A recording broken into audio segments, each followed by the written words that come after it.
Hi friends, good morning. தக்காளி குருமா எப்படி வைக்கிறதுன்னு வீடியோக்குள்ளே போய் பார்க்கலாமாங்க. தக்காளி குருமாவுக்கு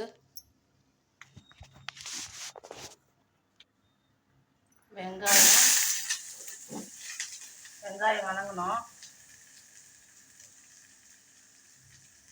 அது கொஞ்சம் உப்பு போட்டால் சீக்கிரம் வணங்கிடும். வெங்காயம் வதங்கிடுச்சு. இப்போ தக்காளியை போட்டுக்கலாம்.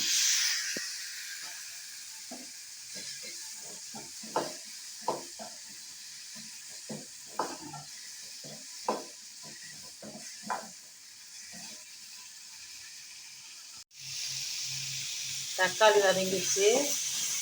இதுக்கு தேவையான அரைக்கிற பொருள் மஞ்சத்தூள், மிளகாய்த்தூள், கறி மசாலா, சிக்கன் மசாலா,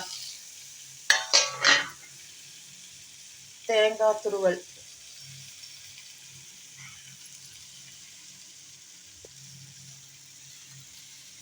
பொட்டுக்கலை, இதெல்லாம் இப்போ போய் மிக்சியில் அரைச்சிட்டு வந்துடலாம். சோம்பு கொஞ்சம், வெங்காயம் வதச்சி, இஞ்சி பூண்டு பேஸ்ட்டு 1/2 ஸ்பூன்,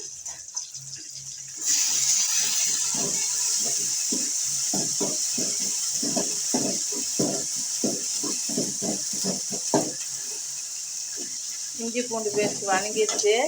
இப்போ அரைச்சி வச்ச விழுத தக்காளி, பொட்டுக்கலை, தேங்காய் மசாலாலாம் அரைச்சது, குழம்புக்கு தேவையான உப்பு போட்டுக்கலாம். தக்காளி குழம்பு ரெடி ஆயிடுச்சு. இப்போ கொத்தமல்லி தழை போட்டு இறக்கிடலாம்.